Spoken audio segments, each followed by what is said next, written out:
kienet deret f'programm ieħor, mhux f'dal-programm, aħna xtaqna li jkun hemm rappreżentanti tal-kaċċaturi f'dal-programm, ovvjament ma ġewx, imma xorta waħda fittixna fejn tkellmu daw pubblikament u kellimna ma' Mark Burnici li huwa s-Segretarju Ġenerali tal-Aqda San Ubertu, Aqda Żgħira tal-Kaċċaturi, u kif ukoll tkellimna ma' Patrick Vegard li huwa rappreżentant għad-Direttorat tal-Ambjent fil-Kummissjoni Ewropea. Ħana naraw x'kellhom jgħidu u nerġgħu lura fl-istudju nikkummentaw fuq dal-kummenti tagħhom.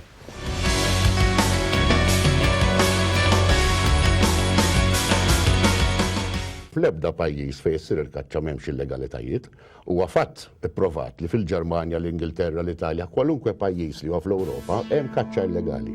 Il-ħaġa tad-differenza fil-kaċċa illegali Malta, apparagun ta' daw il-pajjiżi oħra hija li l-kaċċa illegali Malta tidher f'kull gazzetta. Tidher darba tnej, tliet darbiet voldiri l-istess ħaġa f'modi differenti.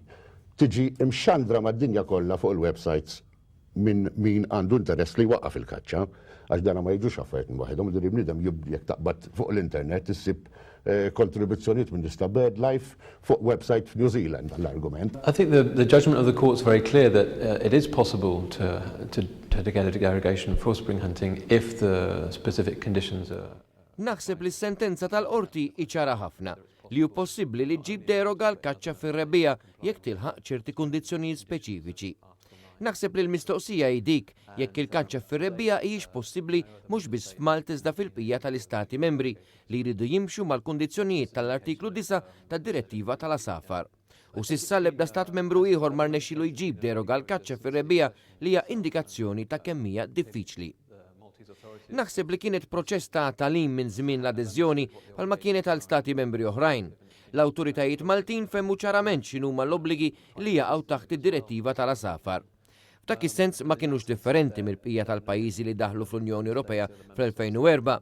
Rajna wkoll żmien meta kienu qegħdin jitalmu dwar x'titlob id-direttiva u li jpoġġuha fil-prattika. Itself and putting those into practice.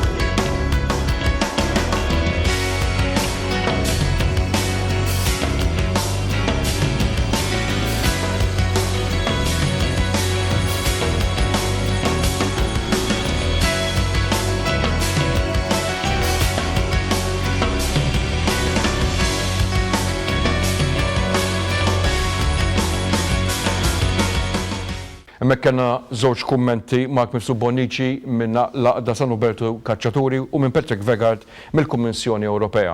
Magħna fl-istudju Tolga Temuga ġew Sultana. Tolga, it was very clear that Mark Burnici rightly so said it's impossible to have a situation where you have no illegal situation. There are always abuses in every segment of society. So why should everyone suffer because of these illegal cases? The other point, however, I'd like to maybe to react to his comments and to the comments of Patrick Vegard also. But also I'd like you to point out why spring is such an important issue for BirdLife. Why is it such an important issue?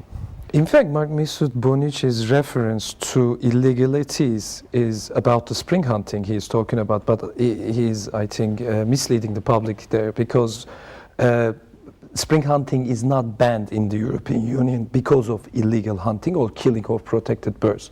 Spring is when the birds are migrating from Africa to Europe, to their breeding grounds. This is the time that they are going to go, find their breeding grounds, and replenish their populations.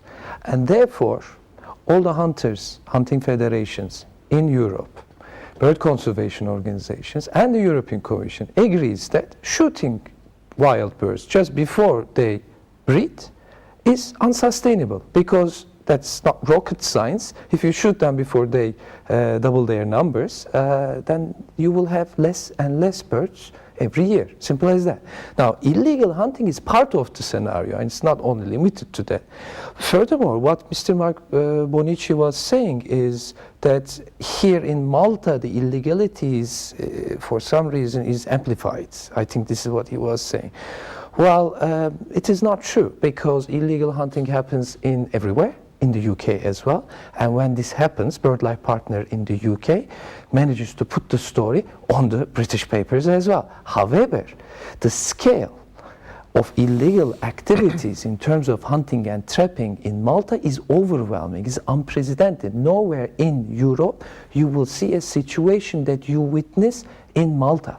Like we just saw. On the comment of Patrick Weggert, he says that the possibility of a derogation is always there, but very unlikely. How do you, I'm obviously not quote unquote, but this is the message is saying. Very unlikely for an exemption in spring. How do you react to this? This is again, I mean, unfortunately the government and the hunting federations in Malta are misleading the people in believing that for some reason the European Court of Justice referred to the possibility of a limited spring hunting. No, it didn't. The court doesn't make reference to a future derogation. The court found Malta's past derogations unlawful. So Malta failed to meet the conditions of a derogation. Therefore, the case now remains open, and according to the Lisbon Treaty, if Malta or any member state, when condemned by the court, takes actions that goes against the court ruling or the Birds Directive, they can be taken to court immediately once again, and the second time there will be penalties. And if you notice, Patrick Weggert said something which is very important. No other country in the EU has so far managed to get a spring hunting derogation. Now, let's look at the situation in terms of hunting, hunters' understanding of sustainable hunting and law enforcement. Germany, Sweden, Denmark, whatever. None of these countries managed to get spring hunting derogation.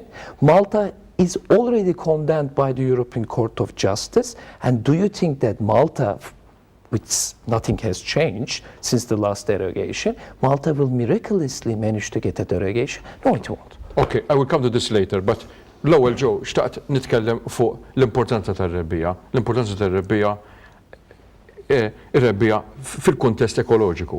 Għalfejn hemm tant fuq l-importanza jew l-nuqqas ta' possibilità li ssir kaċċa fir-rebbija. Għalfejn daqstant A? Ir-raġuni qiegħda li l-asafar fi żmien ir-rebbija ikunu sejrin f'pajjiżhom biex ibejtu. U inti għasfur, kemm jekk kienu tajra tal-priża, kemm jekk tajra tal-kaċċa, ixeni, sejra biex tirriproduċi. Ma jekk qabdu f'numri żgħar f'Malta, x'inhi? Issa din tan-numri żgħar din hemm min jgħid kemm jinqatlu, aħna smajna anke minn membri tal-Federazzjoni tal-Kaċċaturi li jgħidu li l-gamiem aktar toqrob l-100,000 fis-sena milli lejn il-figura illi ingħatat riċentament. Dan għandek snin fejn jgħaddi ħafna u għandek snin fejn ma tantx jgħaddi. Qed titkellem fuq il-gamiem inti? Mhux fuq il-gamiem biss, fuq kollox. Dan mhux il-gamiem biss, il-passa tar-rebbija għandek numru kbir, għandek madwar 120 speċi involuta. Fuq il-kumment li għadda tolga li m'hemm l-ebda pajjiż ieħor fl-Unjoni Ewropea fejn hemm deroga fir-rebbija. Mill-esperjenza tiegħek anke l-involviment tiegħek f'aqdiet internazzjonali għal-ħarsin tal-asafar. Għalfej qatt ma kien possibbli dan iseħħ fl-Ewropa? Għax diffiċli, għax inti din tifhimha. Kaċċatur ma jistax speċi mhijiex etika illi ħajoqtol xi ħaġa illi sejra biex tirriproduċi tagħmel oħrajn. Dik hija il-kunċett, il-prinċipju fundamentali ta' kaċċatur Ewropew. Illi dana ma joqtolx tajra jew annimali ieħor, għax hemmhekk jikkaċċjaw anke ċrief u għal affarijiet ma joqtlux xi ħaġa li sejra biex tirriproduċi. Għax ma tagħmilx sens. Ir-relazzjoni bejn BirdLife International u l-qdiet tal-kaċċaturi kif inhi? Barra minn Malta hija tajba ħafna, il-Ġermanja pereżempju hija tajba ħafna, almenu mill-esperjenza li għandi. Anke l-Ingilterra. Franza u l-Italja. Franza u l-Italja huma aktar ma tinżel lejn is-sud, aktar hemm qisu nuqqas ta' prezzament biex niftehmu. A short comment, Tolga, about the question